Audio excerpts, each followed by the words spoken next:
fucking lying! Look, I'm just like all of you. I hope to God that this president knows what she's doing. I hope she's got us all taken care of, but the truth is, I think this whole administration has completely lost their fucking mind, and I think we're all gonna die! Between October 16th and 18th, 1991, Boris Yeltsin, fresh off his triumph over the August coup, was licking his wounds and filing his teeth for the next assault at Arkhangelskoye, a leafy government retreat outside Moscow. Enter Yegor Gaidar, a 35-year-old high flyer holding a Doktor Nauk in economics from the prestigious Moscow State University.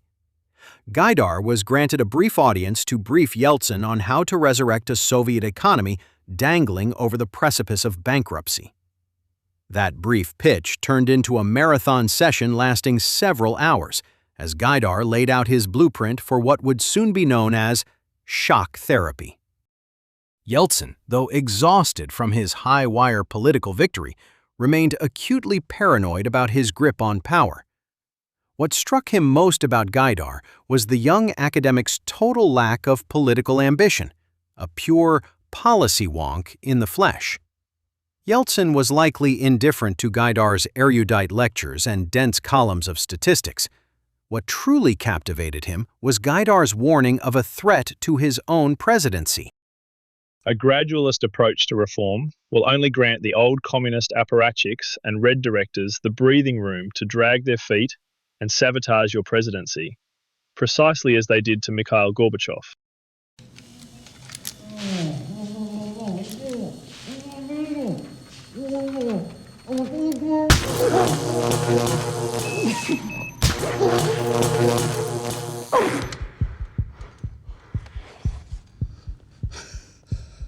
It feels good. The world is, at its core, a grand improvisational farce. The more momentous a decision, those shaping the fate of nations, peoples, or humanity itself, the more absurdly farcical its genesis tends to be. Consider this pivotal rendezvous. There exists no official record of its precise date. Historians can only deduce, through patchy memoirs, that it transpired on some unrecorded day during Yeltsin's retreat. Yet from this nebulous afternoon emerged the resolve for Yeltsin to cross the Rubicon, much as Julius Caesar did on January 10, 49 BC, marching his legions across the river and steering Rome from a republic into an empire. Between October 19th and 20th, Yeltsin formally committed himself to full-throttle shock therapy. On November 6, 1991, Yeltsin signed a decree appointing the young economist Deputy Prime Minister for Economic Policy, handing him carte blanche to overhaul the system. On January 2, 1992, shock therapy was unleashed. Disaster once again engulfed a land that has endured immense suffering and has shown an unmatched knack for manufacturing it. When a nation finds itself perpetually mired in tragedy, the fault lies inevitably with a ruling class expertly adept at conjuring fresh tempests.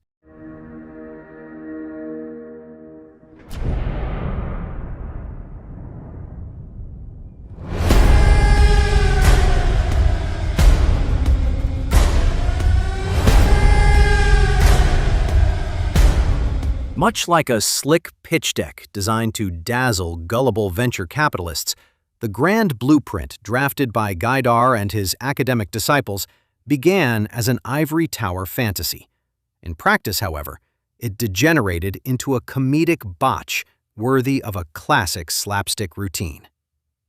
Far from delivering the promised maiden of prosperity, the brushstrokes ran wild, leaving behind nothing but an unsightly, blackened mess. When prices were deregulated on January 2, 1992, they did not creep up briefly before stabilizing, as the highbrow academics had blithely forecasted. Instead, they bolted like wild horses. Inflation for the year soared to a dizzying 2,508.8%. In the Soviet era, citizens had routinely stashed their earnings in state banks. The hyperinflationary wave reduced generations of life savings to worthless paper in a matter of weeks. Nest eggs that once sufficed for an apartment could suddenly barely fetch a loaf of bread. It was not merely private wealth that was plundered. The nation's industrial spine was systematically gutted. Roughly 90% of state enterprises, spanning defense, mining, manufacturing, and crucial energy assets, were carved up and sold off at laughably depressed prices, birthing a new caste of oligarchs in cozy collusion with political power. Strategic plants shuddered to a halt or were scrapped for metal, triggering mass unemployment that stranded tens of millions. An era of unmitigated chaos, where millions were left underfed and unsure of their next day, naturally drove many to desperate measures. The mafia rushed to fill the vacuum, seizing control over vast swaths of commercial life. Daylight assassinations, extortion, and brazen robbery became routine fixtures of 1990s Russian life.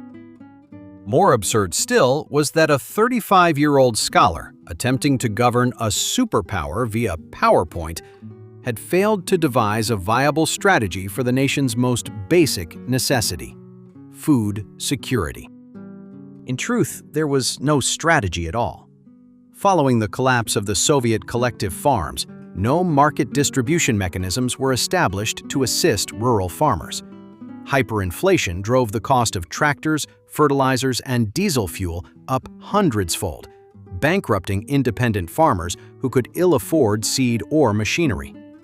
Meanwhile, the state-run supply chain fractured, while building private transport and distribution networks demanded time and capital that simply did not exist.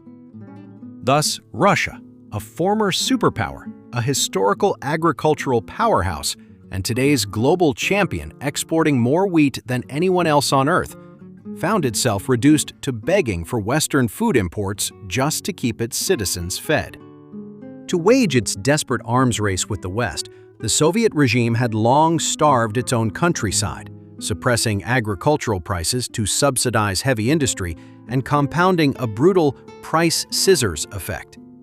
When the market was abruptly unleashed, farmland that had been artificially undervalued for decades was rendered virtually worthless, a deed on paper often valued less than the parchment it was printed on. Yeltsin eased land transfer restrictions in 1993 and again in 1996, but it was under Vladimir Putin in the early 2000s that the floodgates for free land trading were fully thrown open. Deep-pocketed energy titans, such as Gazprom and Sibneft, and predatory investment syndicates pounced, snapping up vast swaths of dirt-cheap land for a song. From these ashes emerged Russia's modern, highly concentrated corporate Agro holdings. Thus, a shock therapy that looked radiant on paper, designed to catapult the nation into a free market paradise, degenerated into a geopolitical, economic, and humanitarian calamity. In a matter of years, the life expectancy of Russian men plunged from 65 to roughly 57, accompanied by an epidemic of alcoholism, suicide, and drug-related crime. According to estimates by Western scholars, notably economist Stephen Rosefield in 2001, the shock therapy and post-Soviet turmoil directly or indirectly caused between 3.4 million and 7 million excess deaths between 1990 and 1998. Because the Yeltsin administration, heavily backed by Western cheerleading, insisted on wedding free markets to democracy, equating market economy with political freedom while masking a crony capitalist regime forged by state power and private greed, the fallout was tragic. As ordinary citizens endured mass unemployment, hunger, premature death, and a humiliating loss of personal dignity, the civic psyche of a new Russian generation was warped. In their collective memory, liberty, democracy, and the free market became synonymous with poverty, chaos, and oligarchic plunder. This psychological scar paved a direct, inevitable runway for Russian society to abandon liberalism and seek refuge in authoritarianism and iron-fisted rule. It is no overstatement to say that shock therapy, the unholy offspring born of the unholy matrimony between Western neoliberalism and neoconservatism, delivered neither a truly free market economy nor the bedrock of a democratic republic. It bred economic turmoil and the twin-headed monster of populism and authoritarianism in Latin America. In Russia, it birthed a far more lethal beast, an unholy trinity of kleptocratic oligarchs and totalitarian power mating with a populist public aching to restore lost imperial glory. Together, they conjured Cerberus, the three-headed hound of hell. Nazi Germany long ago warned the world of the fatal cocktail. When capital and coercive power conspire with populism, the inevitable byproducts are totalitarianism and the tyranny of the majority, fueled by xenophobia, anti-intellectualism, and the relentless persecution of minorities and dissenters. In moments of acute crisis, this dynamic irresistibly drives outward expansion and war. Putin's Russia stands as grim proof of this reality. Today, similar omens are flickering across America, where fringe zealots of neoliberalism and neoconservatism are flirting with neo-Nazism. Must humanity continually court its own destruction just to prove time and again that hubris inevitably ends in madness?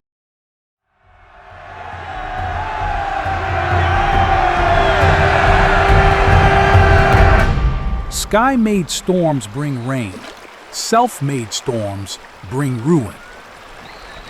Before Boris Yeltsin made his fateful plunge across the Rubicon, had he known of a landmark gathering held 7 years earlier on Mount Mogan in China, or of a young Chinese scholar named Zhang Weiying and his theory of the dual-track price system, he might just have secured a prosperous republic for Russia, rather than a blizzard compounding a snowstorm. The dual-track system was a transitional bridge from state-mandated pricing to a free market mechanism. In essence, it advocated for a planned relaxation of price controls to gradually cultivate a flexible pricing framework that reflects market supply and demand. Without relaxation, how could a market track ever emerge? How could a dual track exist in the first place? The beating heart of Zhang's dual-track reform was deregulation, a measured, incremental relaxation of state control. It was a pragmatic compromise designed to honor existing stakeholder interests while steadily migrating from the plan to the market. As a gradualist roadmap, this ingenious dual-track system fostered market mechanisms and a producer goods market without immediately upending entrenched interests or triggering shock therapy convulsions.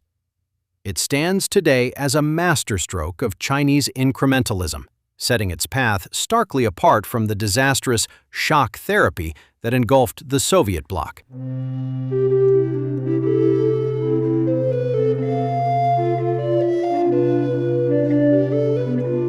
Historically, Russia harbored a deep-seated condescension toward China. China's reform and opening up, which predated the Soviet collapse, could have served as the single most critical blueprint for Soviet transformation. Yet the Russians, blinded by an uncritical worship of the West, missed not only the immense opportunity to harvest dividends from China's experience, but also crushed any chance of cultivating their own incremental reform. Anatoly Sobchak, a fierce political rival of Yeltsin, stood as one of the most prominent Democrat statesmen during the Soviet twilight. A distinguished professor of economic law, he was the mentor and political patron who brought both Vladimir Putin and Dmitry Medvedev into the corridors of power. Much like Zhang Weiying, Sobchak advocated for a synthesis of the rule of law and the market, envisioning a transition toward a market economy anchored strictly within a constitutional framework. 1. Defending constitutionalism and human rights, a staunch believer in the supremacy of law, Sobchak was a principal architect of Russia's 1993 constitution. He championed rigorous constitutional bounds to constrain state power, safeguard private property rights, and secure free speech, while vehemently opposing any form of autocracy or political purges.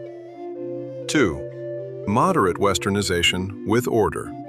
Unlike radical revolutionaries, Sobchak placed a premium on law and order, harboring a deep aversion to anarchic chaos. He maintained that democracy could only flourish atop a bedrock of robust judicial integrity and public order. 3. Desovietization without revanchism. While actively driving the desovietization of civic spaces, he rejected radical Russian chauvinism, insisting that Russia should integrate into Europe as an equal federal player rather than an imperial bully. Guided by these political principles, and in fierce opposition to the destructive, free-for-all privatization of Yeltsin and Gaidar's shock therapy, Sobchak offered his own moderate blueprint for reform. 1. Championing gradualism. Sobchak insisted that the migration from a command economy to a free market could not be accomplished in a single afternoon. He argued for retaining a state hand in macro steering during the interregnum, releasing price controls in phased waves across sectors to cushion the blow for citizens and firms alike. It was, for all practical purposes, a Russian carbon copy of Chinese economic reform. 2. Institutional foundations. First, Sobchak routinely excoriated Gaidar's shock therapy as blackboard dogmatism. He stressed that deregulating prices and liquidating state assets in the absence of anti-monopoly statutes, bankruptcy codes, modern banking frameworks, and an independent judiciary would lead inevitably to the brazen plundering of the national purse. 3. Openness and special economic zones.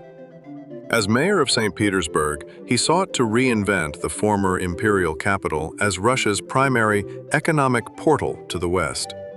He moved aggressively to court multinational titans like Coca-Cola and Mercedes-Benz, pioneering free economic zones. His goal was to incubate local market forces from the top down within a legal frame, drawing in foreign capital and management expertise, a playbook lifted almost entirely from China's Special Economic Zone experiment. Tragically, in September and October of 1997, acting under the implicit direction of Boris Yeltsin, the Prosecutor General's Office and the Ministry of Internal Affairs launched a joint formal criminal investigation against Sobchak, a desperate bid to eliminate a formidable political rival who commanded sweeping popular support. By November 1997, following a severe myocardial infarction, Sobchak was spiriting off to Paris for medical treatment, sparking a fierce political storm back home. Yet by late 1998 into 1999, the prosecutor's office quietly dropped all allegations of bribery and abuse of public office for lack of evidence. One thing is beyond doubt. Without Yeltsin's consent, or at least his tacit nod, Sobchak could never have departed Russian soil. The stark truth was that the charges against Sobchak were utterly baseless. This piece of raw political persecution severely tarnished Yeltsin's standing as a champion of reform. After all, this was supposed to be a new era for democratic Russia, not the darkness of the Soviet past. Yeltsin's own diaries lay bare the truth. Even after exhausting every coercive and unlawful lever, the state could not pin a crime on Anatoly Sobchak. His ultimate downfall was a tragic stroke of fatalism for Russia. Through its own ruin, the Soviet Union proved that shock therapy was little more than a sugar-coated poison pill, a deadly potion wrapped in the banner of the free market, fed to a populace while betraying national sovereignty, fawning over oligarchic capital, and soaked in the blood of ordinary citizens. Let us never forget, Believing in the free market does not mean jumping off a cliff to reach market freedom. A path to development, defined by free fall, merely masks one catastrophe with another. It is akin to pushing a feverish patient straight into a roaring furnace. The market is, at its core, a mechanism for human cooperation, perhaps the single best framework available within the bounds of human-bounded rationality. Cooperation exists for mutual gain. Cooperation exists for shared prosperity. If, under the sanctimonious guise of the market, one class is permitted to ruthlessly plunder another, using the flag of liberty to shield its guilty hands, it is nothing more than a cruel farce, demanding that shackled slaves surrender their very lives while singing praises to their masters. If the market is indeed a collaborative arena for shared prosperity, should not the journey toward it be a path bathed in light? Should it not be a journey of solidarity, one that avoids ruin, safeguards the well-being of the vast majority, and marches forward hand in hand? As we return once more to the clash of the century between Justin Yifu Lin and Zhang Weiying, we must guard vigilantly against becoming passive consumers of dogma. Whether we look at China's Lin and Zhang or Russia's Sobchak, all three stood as ardent defenders of gradualism. Each articulated a comprehensive framework for incremental reform and deployed their personal intellect and authority to press for its execution. Their ultimate goals aligned. As they searched for the path toward market freedom, all three recognized that the highway to the market should never be a perilous trek infested with thorns and predators. Development economics must be an empirical, practical discipline in pursuit of light. An enterprise tasked with discovering and proving a road to prosperity that ensures common progress, rather than a brutal game of survival. Yet, when articulating their blueprints, did they truly share the same underlying methodology? Were their economic paradigms aligned? Were their proposals merely a patchwork of doctrines, or were they anchored in deep, rigorous deduction? Where, ultimately, lies the crucible of the grand debate between Lin and Zhang? We invite you to join the fray. Share your insights in the comment section below, rally your friends, and let us dive into an intellectual brawl for the ages.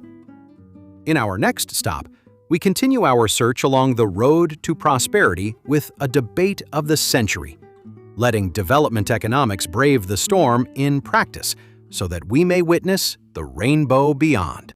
Темная ночь, только пули свистят по степи, только ветер гудит в проводах, тускло звезды мерцают.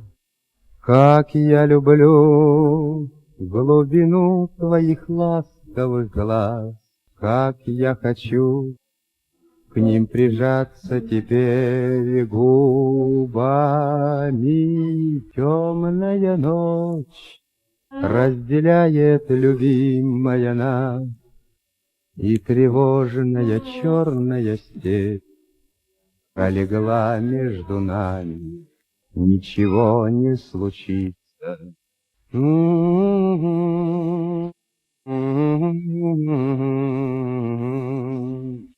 И поэтому знаю, со мной ничего не случится.